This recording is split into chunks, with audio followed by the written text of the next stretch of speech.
네, 우리 첫째 날 저녁 집회로 모였습니다. 여러분 찬양함이 기쁨이 되시죠? 그렇죠?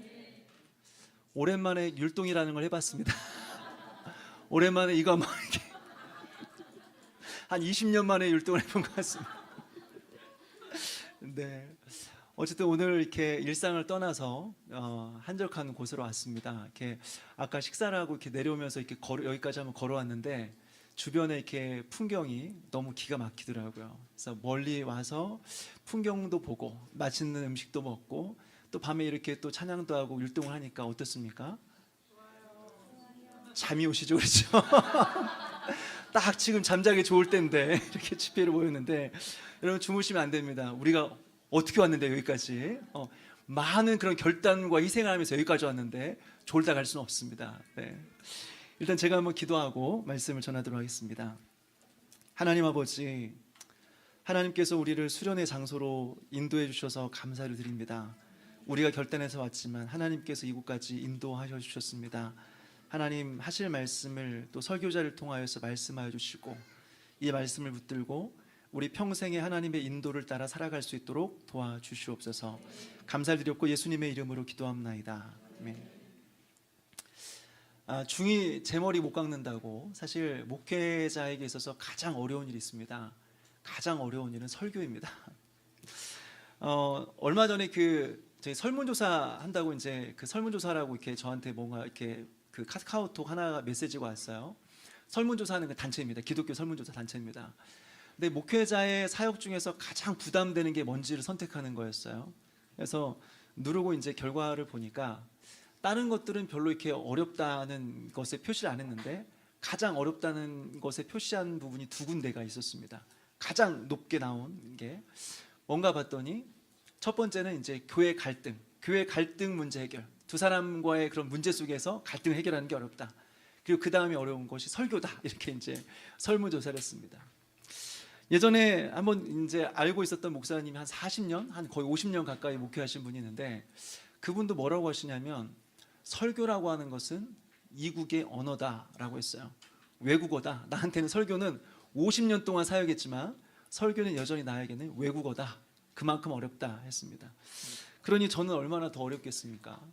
근데 목회자에게 있어서 설교 준비에 있어서 여러 가지 과정들이 있죠. 본문을 선택하고 그 본문을 주의하고 이걸 또 어떻게 적용할 수 있을까? 그리고 이것을 어떻게 전할까? 이런 많은 그런 부분들을 고민하게 되는데 여러분 설교 중에 가장 고민이 많이 되는 부분이 어떤 부분인지 아십니까? 많은 일련의 과정 중에 사실은 가장 많이 공을 들이는 부분이 사실은 본문과 주제 선택입니다. 어떤 본문을 선택해야 되지? 어떤 주제의 말씀을 전해야지? 이게 사실 엄청나게 관심을 갖고 엄청나게 시간을 쏟는 그런 부분 중에 하나입니다. 거의 설교 한 50%가 본문을 정하고 주제를 정하는 것이다. 그 정도로 이제 힘든 거예요. 그래서 이번에 수련회를 했는데 수련회를 하기 위해서 모였는데 그것도 우리 청소년부터 우리 초등학생부터 노년에 이르기까지 다 모였는데 어떤 말씀을 전해야 우리에게 좀 필요한 말씀이 될까? 오랜 시간 동안 고민하다가 제가 이제 정한 것은 하나님의 인도하심이라고 하는 주제입니다. 그래서 우리가 어떻게 하나님의 인도하심을 받으면서 우리의 인생을 살아가야 될 것인가? 이 주제를 한번 그래도 충분하진 않겠지만 이 이틀이라는 시간 동안에 이 주제를 한번 좀 같이 나눠야겠다라는 생각을 했습니다. 이것을 정한 이유는 첫 번째는 좀 철로역정과 연결이 되겠다라는 생각이 들었어요. 철로역정은 멸망의 도시를 떠나서 천성을 향해 그 길을 따라 가는 것이잖아요.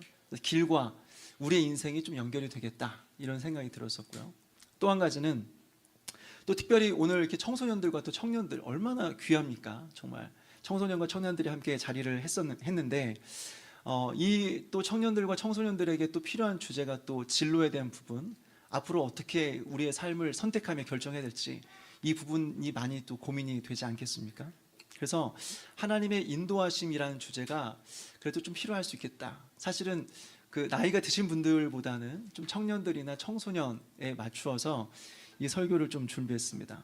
물론 관심이 없을 수도 있겠지만 제가 생각할 때는 제가 미리 이 주제에 대해서 제가 청소년 때 미리 알았더라면 더 바른 길을 갈 수 있었을 텐데 라는 그런 아쉬움을 가지고 이 내용들을 준비를 했습니다.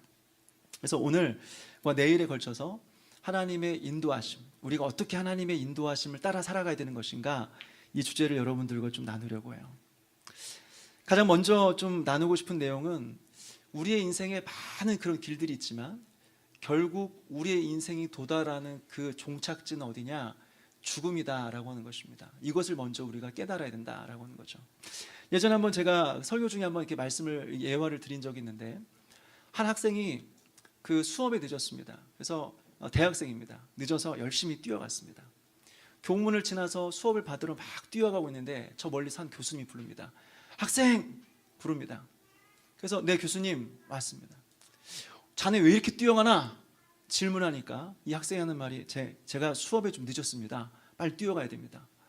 아니 수업에 늦으면 뭐 어떻게 되는데? 질문하니까 이 학생이 수업에 늦으면 제가 수업을 제대로 못 받겠죠. 수업을 못 받으면 어떻게 되는데? 그럼 점수가 안 나오겠죠. 점수가 안 나오면 어떻게 되는데?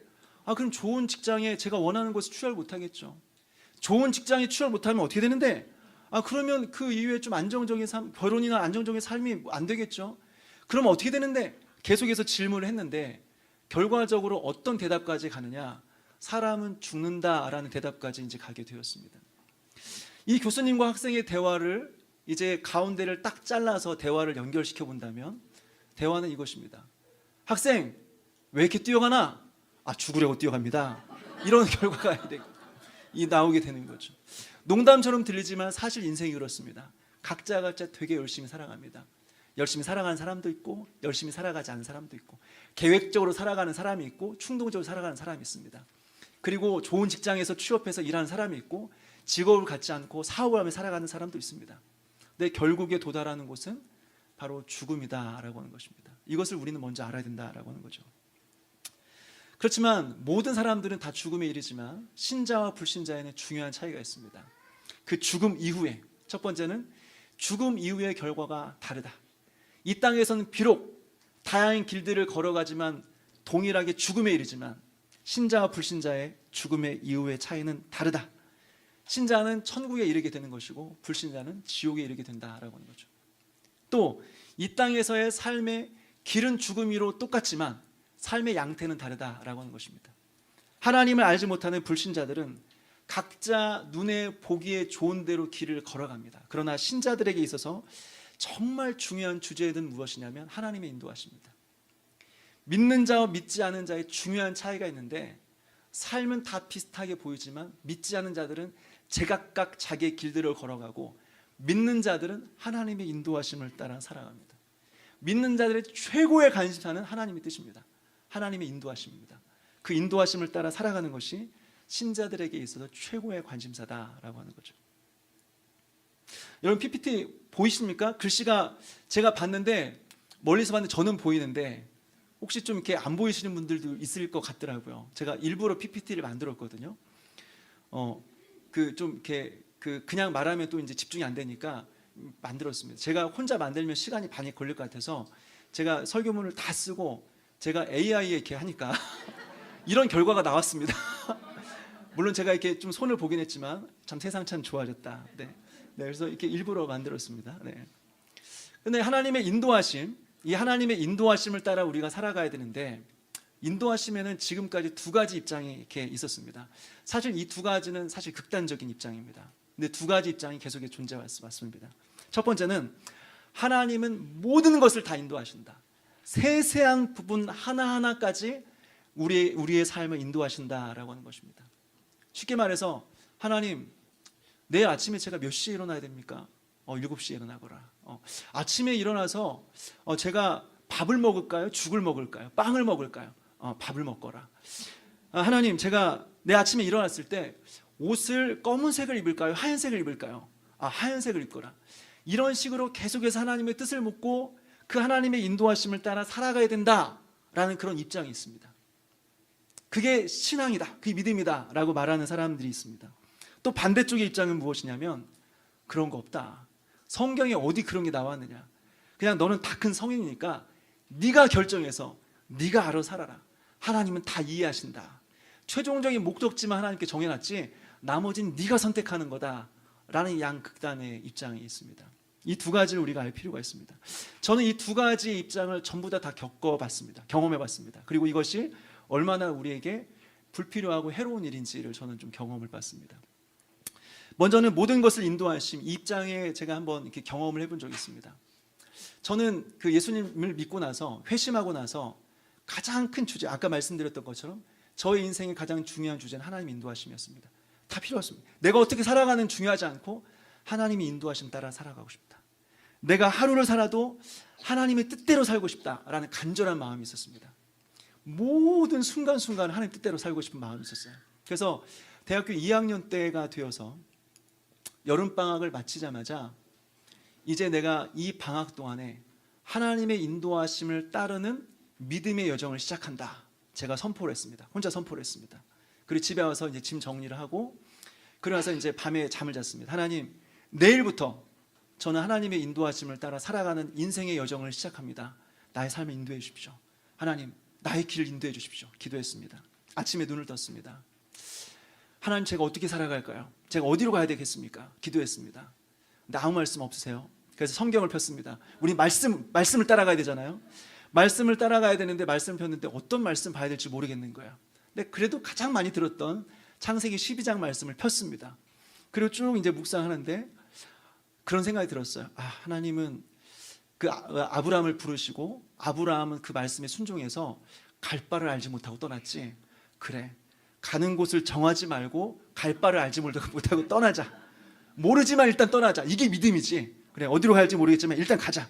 가야 되는데 내가 멀리 갈 수도 있으니까 일단 터미널로 가자.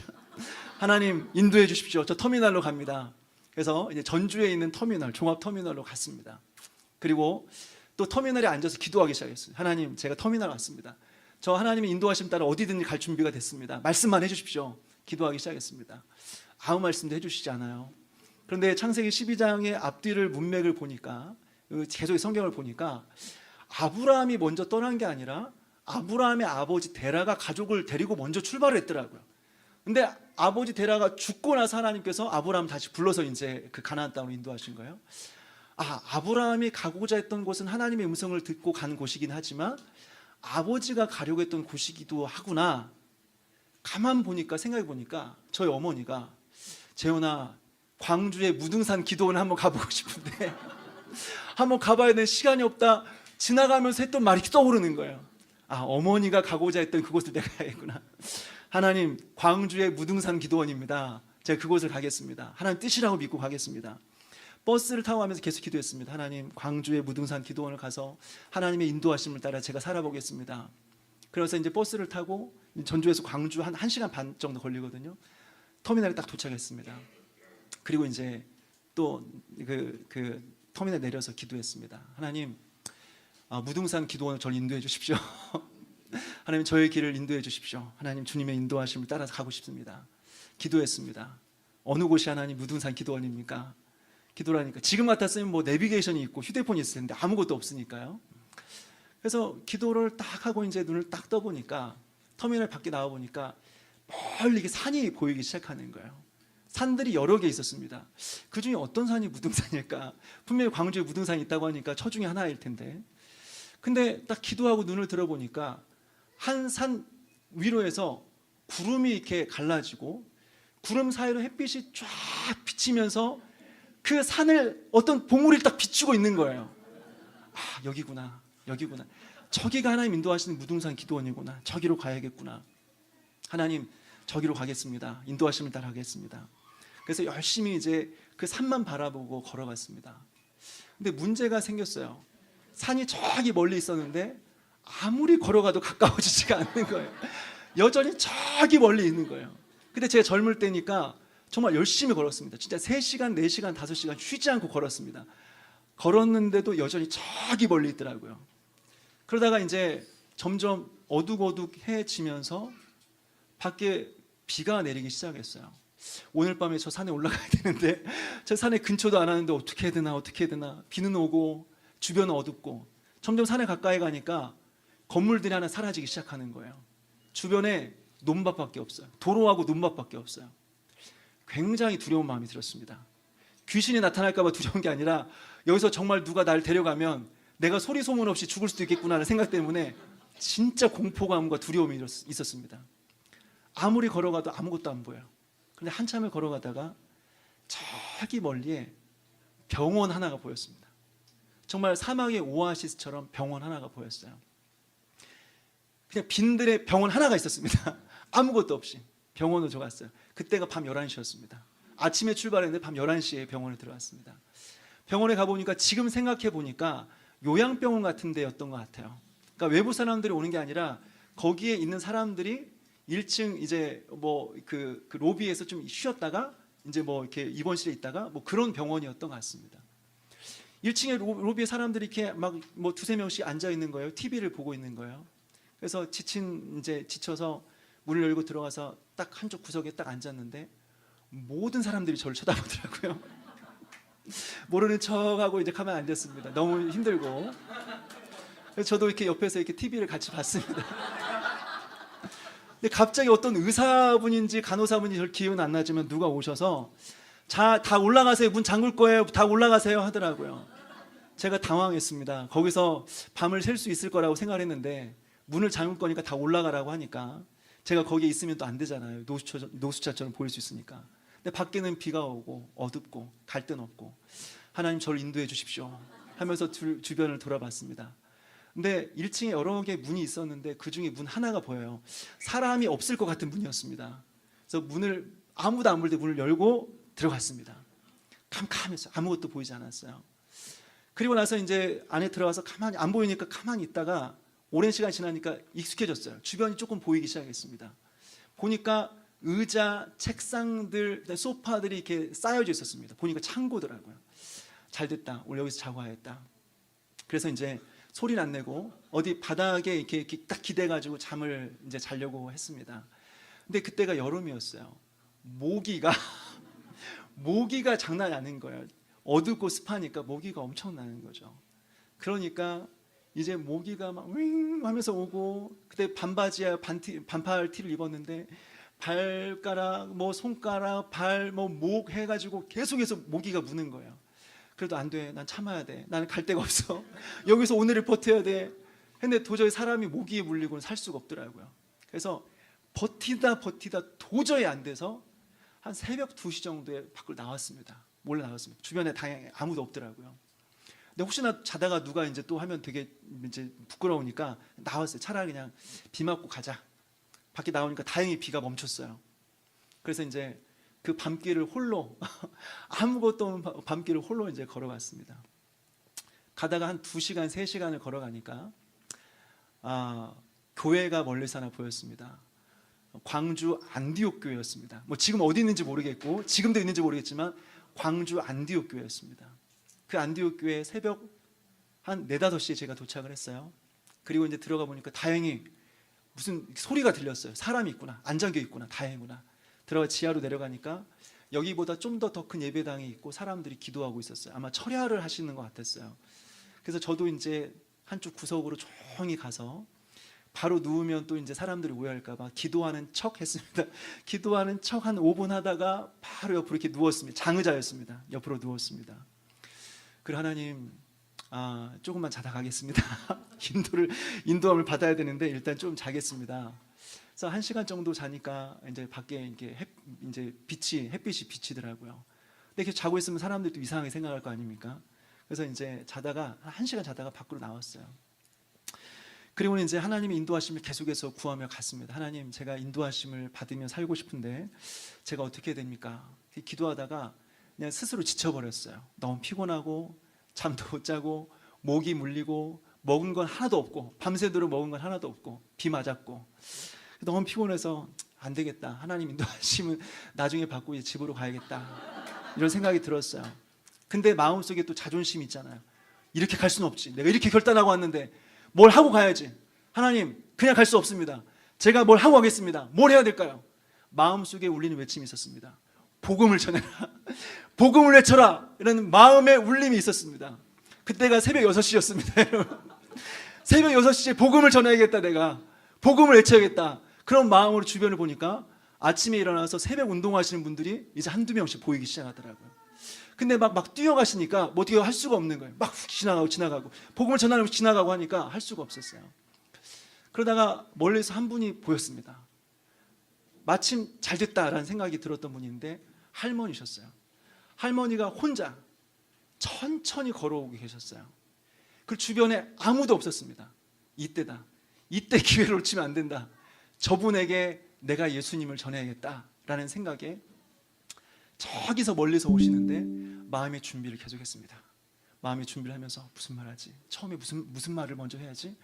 고민하다가 할머니가 이제 저희 앞에 왔을 때 제가 앞을 딱 가로막으면서 외쳤습니다. 할머니, 예수님 믿으세요! 라고 외쳤습니다. 그때 그 할머니의 표정을 잊을 수가 없습니다. 공포심에 사로잡혀서 그 굉장히 일그러진 얼굴로 저에게 한 말씀 하셨는데 저는 지금도 그 말씀을 잊을 수 없습니다. 저를 쳐다보면서 나 권사야? 나 교회 권사야? 하면서 네 생각 네 감사합니다 네 하면서 이제 지나갔던 기억이 있어요. 그리고 나서 이제 집으로 왔습니다. 하나님의 인도하심을 구하면서 열심히 이렇게 떠났는데 결론적으로 봤을 때는 하나님의 인도하심은 없고 그냥 피곤하고 고생스러운 인생이었다라는 그런 결론에 이르게 되었습니다. 그래서 돌아와서 어떻게 정리를 했냐면 이건 아니다. 하나님의 인도하심 받는데 이런 것은 하나님의 인도하심은 아닌 것 같다. 그렇다고 내가 하나님을 떠나지는 않겠지만 이제 내가 내 인생을 내 스스로 한번 결정해보면 살겠다 라고 하면서 양극단을 좀 경험했던 것 같습니다. 그런데 여러분, 하나님의 인도하심이란 도대체 뭘까요? 성경에서 말하는 하나님의 인도하심, 그리고 하나님의 인도하심을 따라 살아가는 인생이라고 하는 것은 도대체 무엇일까요? 우리 성경을 보게 되면 혹시 글씨가 보이시는지 모르겠습니다. 우리 시편 37편 5절 말씀을 제가 적어놨는데요. 혹시 보이시는 분들만 같이 한번 읽어보도록 하겠습니다. 시작. 내 길을 여호와께 맡기라. 그를 의지하면 그가 이루시고. 아멘.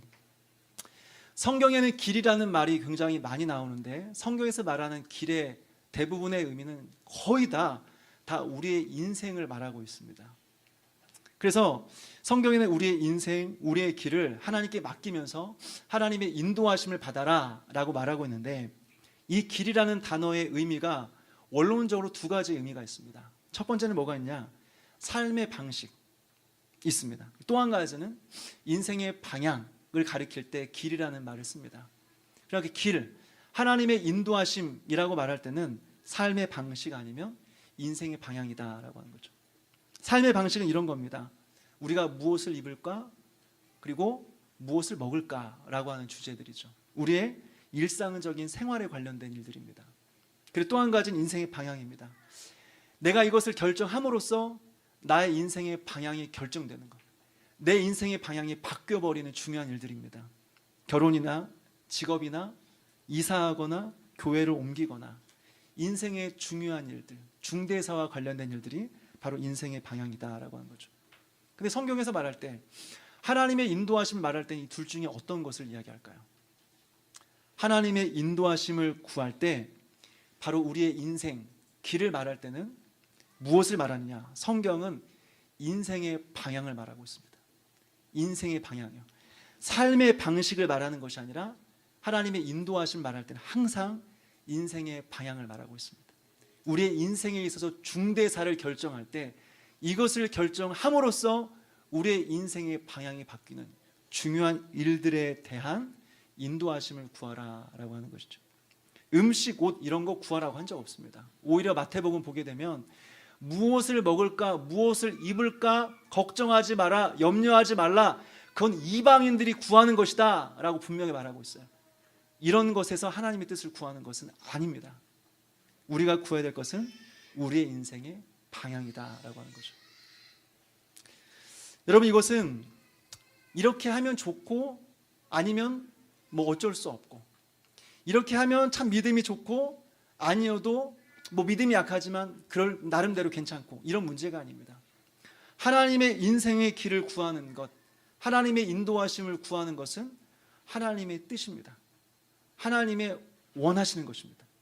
하나님의 인생, 우리의 인생길을 하나님께 맡기고 하나님께 구하는 것이, 이것이 믿음이고 신앙이다라고 하는 것이죠. 그래서 베드로전서 5장 7절 말씀인데요, 우리 같이 한번 읽어보겠습니다. 시작. 너희 염려를 다 주께 맡기라. 이는 그가 너희를 돌보심이라. 이것이 하나님의 뜻입니다. 너의 염려를 다 주께 맡겨라. 너의 인생길을 다 주께 맡겨라. 그가 너희를 돌보심이라 라고 말씀하고 있습니다.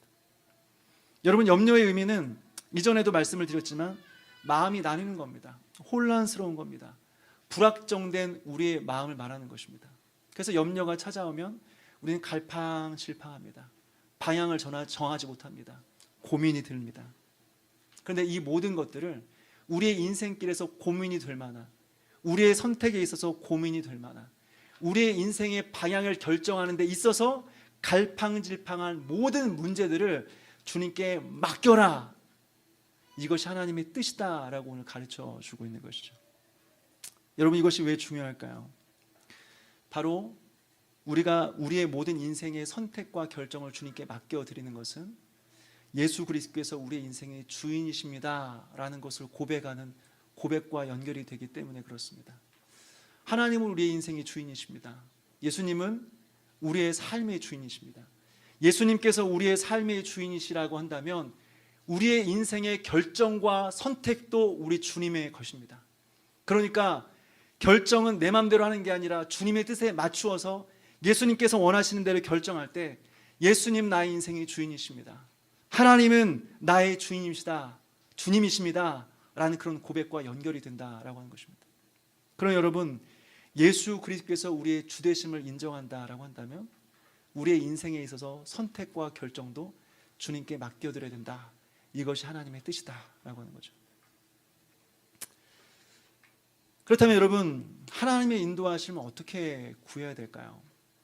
오늘과 내일에 걸쳐서 제가 말씀을 드리려고 하는데, 오늘은 6가지의 원리에 대해서 말씀을 드리고 내일은 실제적인 부분에 대해서 말씀을 드리려고 합니다. 근데 어쨌든 하나님의 인도하심을 구할 때 그것은 일상적인 일이 아니요 인생의 중대사의 문제라고 했는데, 하나님의 인도하심을 이 부분에 대해서 구할 때 우리가 기억해야 될 2가지가 있습니다. 첫 번째는 무엇이냐면, 우리의 모든 인생길에 대해서 다 성경에 기록되지는 않았다라고 하는 것입니다.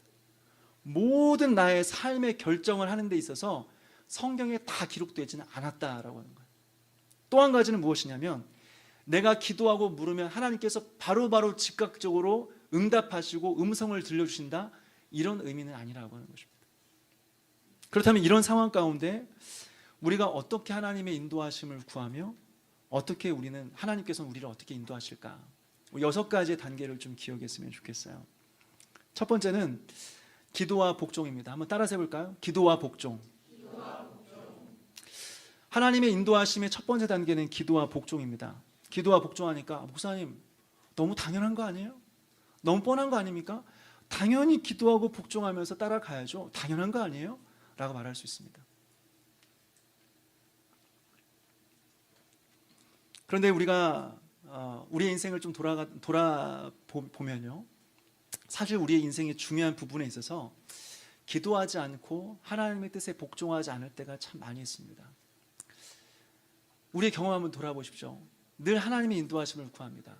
늘 하나님의 뜻을 위해서 기도합니다. 그런데 진짜 자기가 하고 싶은 일이 생기면요, 기도하지 않습니다. 정말 인생의 배우자를 놓고 내일 이제 결혼에 대한 부분도 이야기할 텐데, 인생의 배우자를 놓고 기도하는데 너무 마음에 드는 사람을 만났어요. 그럼 여러분, 오히려 기도하기가 두려워집니다. 하나님이 기도하면 너 그거 아니다, 그 사람하고 헤어져라 말할까봐 무서워서 뜻을 묻질 못합니다. 하나님, 모든 건 다 주님의 뜻대로 알아서 하겠지만 결혼만큼 제가 알아서 하겠습니다. 제가 마음에 드는 사람하고 제가 좋아하는 사람 하겠습니다. 이거 빼놓고 제가 하나님 인도하신 거겠습니다. 좋은 직장에 나타났다. 근데 주일날 예배를 잘 못 드리는 상황이 생기게 되는 거예요. 기도하지 않습니다. 월급은 많이 주는데 주일날 예배 드리기는 좀 어렵다. 여러분, 이 문제 잘 기도하지 않습니다. 하나님, 다른 건 다 하나님의 뜻대로 살기 원하지만 이 부분만큼 제가 알아서 하겠습니다. 정말 중요한 부분은 쏙 빼놓고 늘 기도할 때는 습관처럼 하나님의 인도하심 따라 하나님의 뜻대로, 이것이 우리의 모습 아닙니까? 첫 번째, 우리가 하나님의 인도하심을 구할 때는 기도와 복종입니다. 우리에게 이런 고백이 필요합니다. 하나님께서 나를 어느 곳으로 인도하든지 저는 따르겠습니다. 하나님께서 무엇을 결정하시든지 저는 그 결정에 따르겠습니다. 라는 이 고백이 우리에게 필요하다라고 하는 거죠. 두 번째는 청소하기입니다. 따라서 해볼까요? 청소하기. 여러분, 이런 사람은 좀 낫습니다. 그래도 하나님의 뜻을 물어봐요.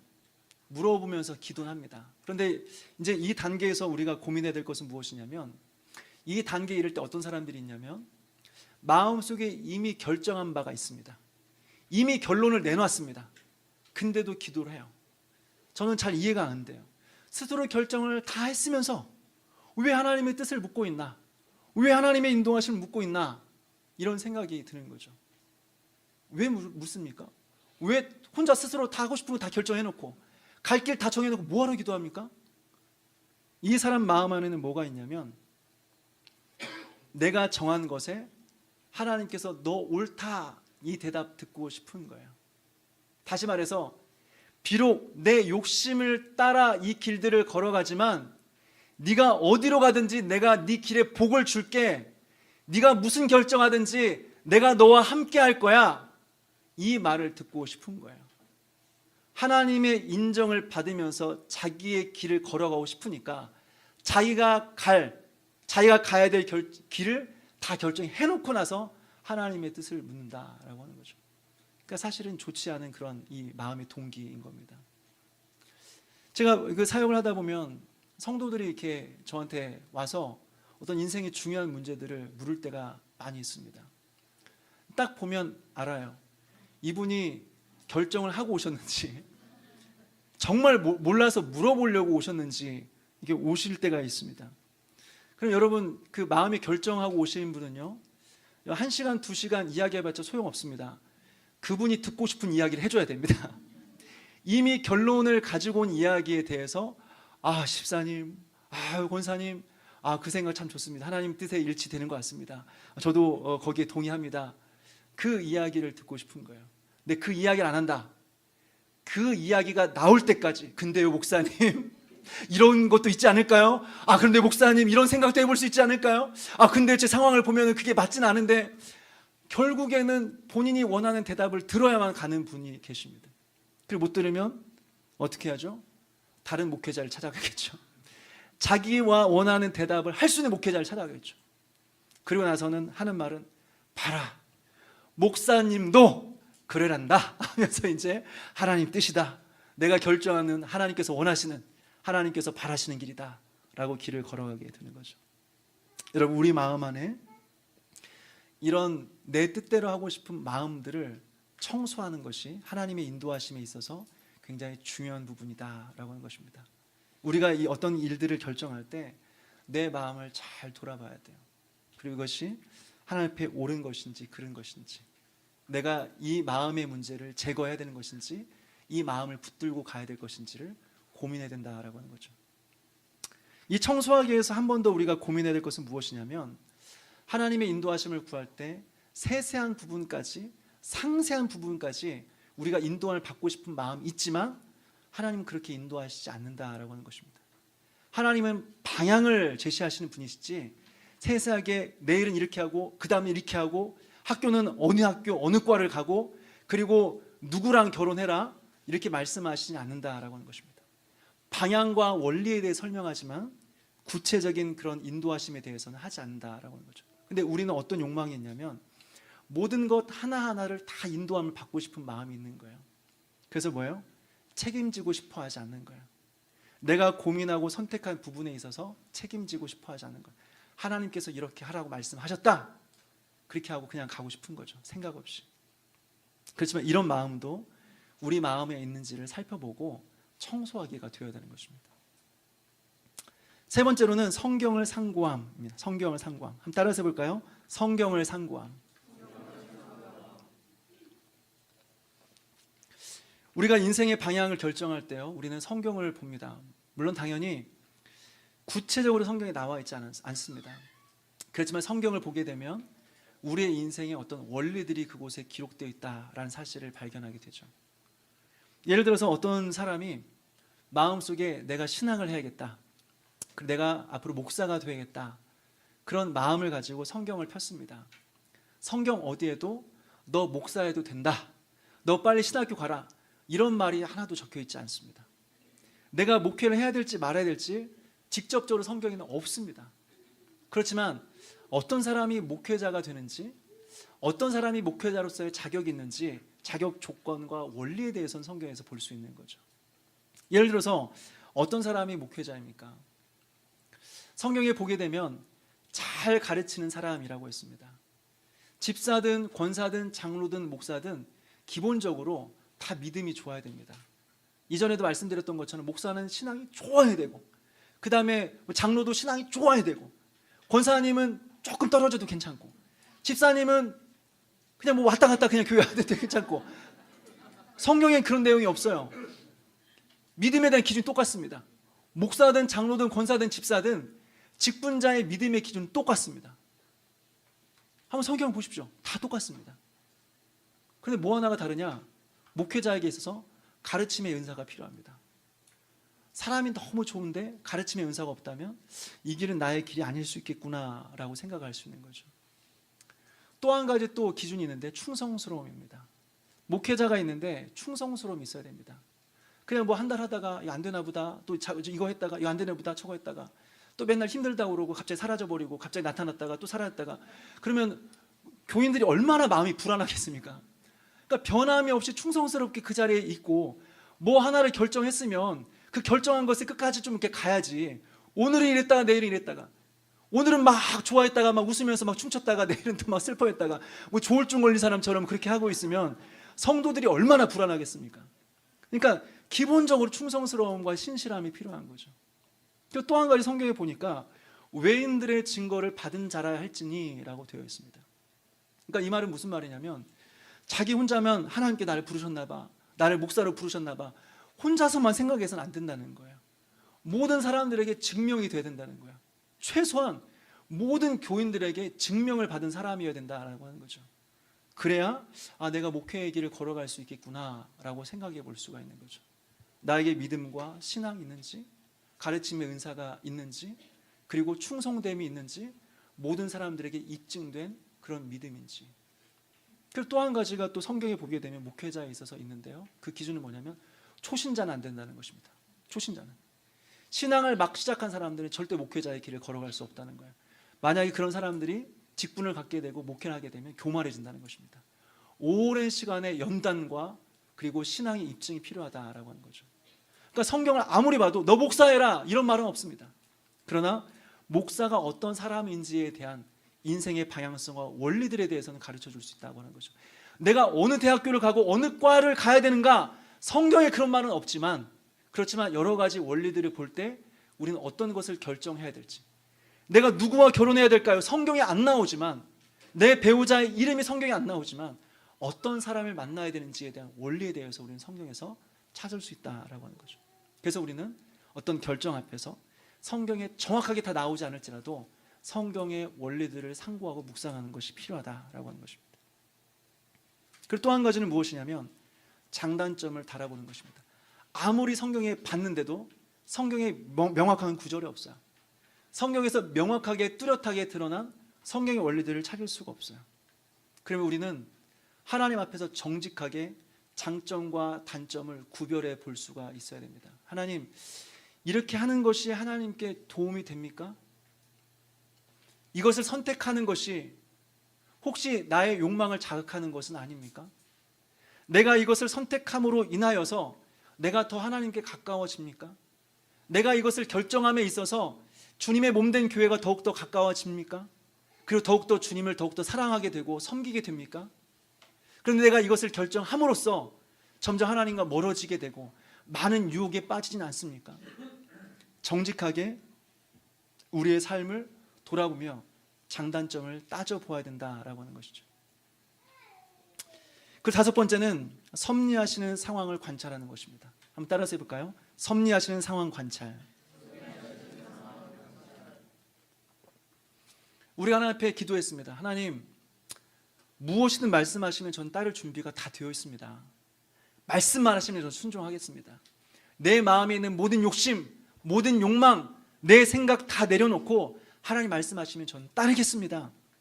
성경도 보고 장단점도 찾아보고 목회자나 다른 사람들에게 조언도 구하고 했습니다. 그런데도 잘 모르겠어요. 그리고 선택을 하는데 잘못 선택할 것 같은 두려움이 생겨요. 그러나 우리가 5번째 단계에서 우리가 기대하게 되는 것은 무엇이냐면, 내가 혹시나 잘못된 길로 걸어간다고 할지라도 하나님께서 상황 가운데 역사하셔서 하나님께서 원하시는 대로 우리를 인도하신다라고 하는 겁니다. 근데 여러분, 순서가 중요합니다. 내가 아무거나 어차피 결정해도 하나님께서 어차피 당신의 뜻을 이루신다 이렇게 생각하시면 안 됩니다. 이런 과정과 단계를 겪어왔을 때 혹시라도 그럼에도 불구하고 잘못된 선택을 한다면 하나님께서는 하나님 원하시는 방향으로 상황과 환경을 조성하셔서 우리를 인도하신다라고 하는 거죠. 분명히 잘못된 길이다, 하나님께서 막으시고 다른 길을 열어주실 것이다 라고 하는 거죠. 그러니 무엇을 결정해야 될까? 혹시 잘못된 것을 결정함으로써 내가 잘못된 곳으로 빠지는 것은 아닐까? 두려워할 필요가 없다라고 하는 것이죠. 여러분, 바울을 기억하십니까? 바울이 마게도냐 환상을 봅니다. 아시아로 가고자 했습니다. 바울은 오랜 시간 동안 하나님 앞에 충성된 사람이었습니다. 하나님을 위해서 목숨을 내놓은 사람입니다. 평생 결혼하지 않고 주님 앞에 헌신된 사람입니다. 자기 인생을 주님께 바치고 복음을 전하는 사역에 온 마음을 바쳤습니다. 그래서 아시아로 가려고 했어요. 그러면 그런 바울을 아시아에 가서 전도하고자 하는 바울의 마음을 하나님께서 아시고 아시아에 대한 문을 활짝 열어주셔야 되는 거 아니겠습니까? 네, 막아버려요. 아시아로 가고자 하는데 아시아의 길을 막아버려요. 전도하겠다는데, 죄 지으러 가는 것도 아니고 놀러 가는 것도 아니고 복음 전하겠다는데 막아버려요. 그러면서 어떻게 하십니까? 마게도냐 다른 쪽에 문을 여시는 거죠. 환상 가운데 마게도냐 환상을 보여주죠. 이리 와서 건너와서 우리를 도우라. 건너와서 우리를 도우라. 그래서 그 하나님의 인도하심을 따라 이제 마게도냐로 들어가게 되고, 그러면서 유럽의 복음화가 이 바울로부터 시작이 된 것을 보게 됩니다. 우리가 하나님의 인도하심을 구할 때 너무 두려워하지 마십시오. 그리고 걱정하지 마십시오. 우리가 혹시라도 잘못된 길로 걸어간다고 할지라도 하나님께서 그 잘못된 길을 막으시고 하나님께서 옳은 길로 인도하실 것이다. 하나님의 인도하심을 구하며 믿는 자들에게 하나님께서 인도하실 것이다 라고 하는 것입니다. 마지막으로 6번째, 확신하는 마음과 평안한 마음입니다. 한번 따라서 해볼까요? 확신하는 마음, 평안한 마음. 여러분, 하나님의 뜻을 구함에 있어서 마음의 평안은 굉장히 중요한 주제 중에 하나입니다. 하나님께서는 어떤 기도에 응답을 하실 때 어떤 식으로 응답하시냐면 마음의 평안함으로 응답하십니다. 그러니까 이것이 응답이다, 하나님의 응답이다 라고 할 때는 사인을 주시는데 그게 마음의 평안함이다 라고 하는 거죠. 근데 이것이 첫 번째 나온 것이 아니라 6번째 나온 것에 주목해 보았으면 좋겠습니다. 하나님의 뜻을 구하며 살아온 자들에게 주시는 평강의 마음이 하나님의 응답이지, 그저 마음만 평안하면 다 좋다, 이것이 하나님의 인도하심이 아니다라고 하는 겁니다. 왜 이것이 마지막에 나온 줄 아십니까? 성경에 보면 만물에 가장 더럽고 추악하고 그리고 죄로 더럽혀진 것이 인간의 마음이라고 하는 것입니다. 이 세상에서 가장 부패한 것이 인간의 마음이다라고 하는 것이죠. 그래서 나는 하나님을 위해서 한다, 하나님을 선택한다고 하지만 우리의 마음을 잘 살펴보면 그 마음 가운데 욕심과 때가 끼어 있는 것을 보게 되죠. 그러니 우리는 아무 생각 없이 마음만 평안하면 된다가 아니라 끊임없이 우리 안에 있는 죄를 죽이고 욕망을 제거하고 하나님의 뜻 앞에 순종할 결단하고, 그리고 나서 마지막에 마음의 평안이 있는가를 돌아봐야 된다고 하는 것이죠. 이 6가지의 단계를 고민하면서 우리가 하나님의 인도하심을 받을 수 있다라고 하는 것입니다. 목사님, 저는 고민이 더 많은데 이거 가지고 안 될 것 같은데요. 내일 할 겁니다. 내일. 진로와 결혼과 우리 일상의 삶을 어떻게 하나님 인도하심을 받으며 살아갈 수 있는지 구체적인 예시를 들어서 내일 할 겁니다. 한 가지만 말씀을 드리자면 저희 인도하심에 대한 그런 이야기입니다. 저희 인생에 있어서 가장 최근에 가장 중요한 선택과 결정을 해야 되는 때는 바로 일산 한사람교회에 오게 되는 때였습니다. 이것이 저의 인생에 있어서 정말 중요한 선택과 결정의 그런 문제였습니다. 무엇보다 한 교회를 떠난다고 하는 것은 저에게는 엄청나게 큰 문제였습니다. 제 아내는 20년이 그 교회에 있었고 저는 18년 동안 그 교회로 있었습니다. 제 모교회보다 훨씬 더 오랫동안 있었습니다. 그러니까 그 교회를 떠나서는 생각을 해본 적이 없습니다. 그런데 시기가 되었고 이제 어차피 이제 그 목회자가 되면 어디론가는 이제 때가 되면 가야 되니까 그 선택 앞에서 이제 고민이 되는 거예요. 기도하는 거예요. 한 3년 정도를 기도했습니다. 하나님, 이제 곧 있으면 제가 어딘가를 가야 될 텐데 제가 어디로 가야겠습니까? 그리고 무엇을 해야 되겠습니까? 어떤 사역을 하는 것이 하나님께서 기뻐하시는 것입니까? 계속해서 기도했습니다. 응답을 주셨을까요? 응답 안 주셨죠. 어디로 가거라 말씀 안 하시죠. 계속해서 기도했습니다.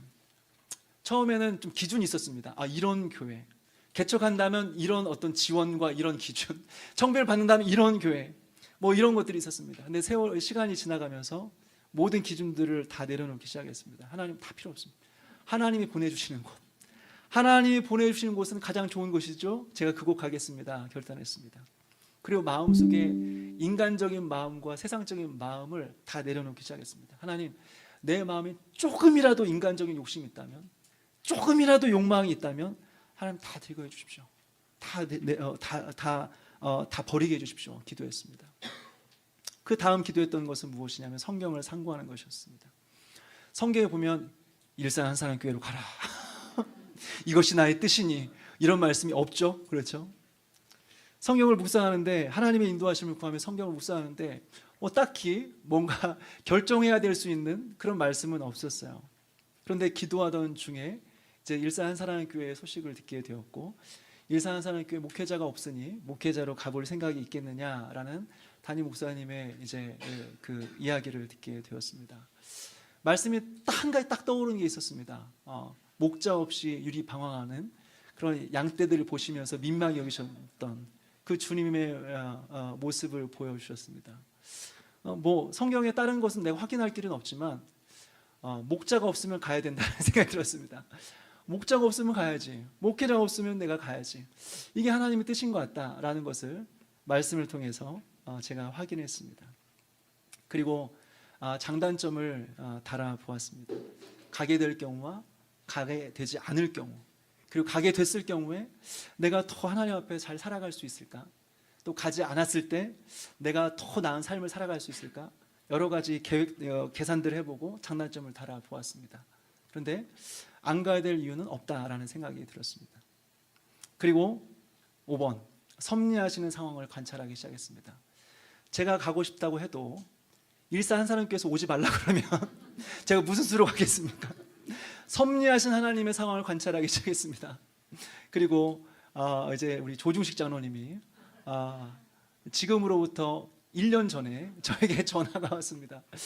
목사님, 일산 한사람교회 4대 담임 목사님 된 걸 축하드립니다 하면서 보죠. 그게 제 기억으로는 8월, 진짜 딱 1년 전이었던 것 같아요. 며칠인지는 기억은 나지 않지만 정확하게 1년 전입니다. 상황, 하나님께서 길을 열어주셨구나 라는 생각이 들었고, 마음을 이제 살폈습니다. 그런 이야기를 들었는데 갑자기 마음이 공포심이 들거나 불안한 마음이 들면 하나님의 뜻이 아닐 수 있으니까 마음을 살폈습니다. 마음에 평안함이 있었습니다. 그래서 이런 과정을 통해서 제가 일산 한사람교회를 오게 되고, 또 여러분들을 만나서 이렇게 또 행복한 목회를 하게 된 것 같습니다. 결론을 맺자면, 여러분, 우리가 이런 과정들을 거쳐서 우리는 하나님의 인도하심을 따라 살아갑니다. 근데 우리가 기억해야 될 것이 있습니다. 하나님은 나보다 나를 더 잘 아시는 분이시다 라고 하는 것입니다. 그리고 하나님은 내가 나를 사랑하는 것보다 나를 더 사랑하신다 라고 하는 것입니다. 하나님이 내가 내 인생에 대해서 관심을 갖는 것보다 하나님은 우리 인생에 더 많은 관심을 가지고 계신다라고 하는 것이죠.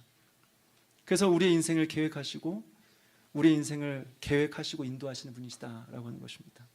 혹시 우리가 잘못된 선택을 하고 혹시 잘못된 결정을 한다고 할지라도 하나님 결국 바로 잡아서 하나님께서 원하시는 길로 인도하신다라고 하는 것이죠. 그리고 하나님의 뜻을 구하면서 믿음으로 나아가는 자들에게 하나님 반드시 그 사람의 인생을 바른 길로 인도하신다라고 하는 것입니다. 여러분, 여러분의 인생은 하나님 겁니다. 여러분의 선택과 여러분의 결정도 하나님의 것입니다. 우리 주님이 우리의 인생의 주가 되십니다. 모든 선택과 결정을 주님께 맡기고 우리 주님께서 우리 인생의 주인이십니다. 우리의 모든 인생도 주님의 것입니다. 우리의 모든 선택과 결정도 주님의 것입니다. 우리 예수 그리스도께서 우리의 주 되심을 나는 찬양하며 내 평생 고백합니다. 이런 고백을 하면서 평생 하나님의 인도하심을 따라 살아가는 그런 저와 여러분 되시기를 주님의 이름으로 축원합니다. 우리 함께 찬양하고요, 말씀을 생각하면서 좀 몇 차례 기도했으면 좋겠습니다.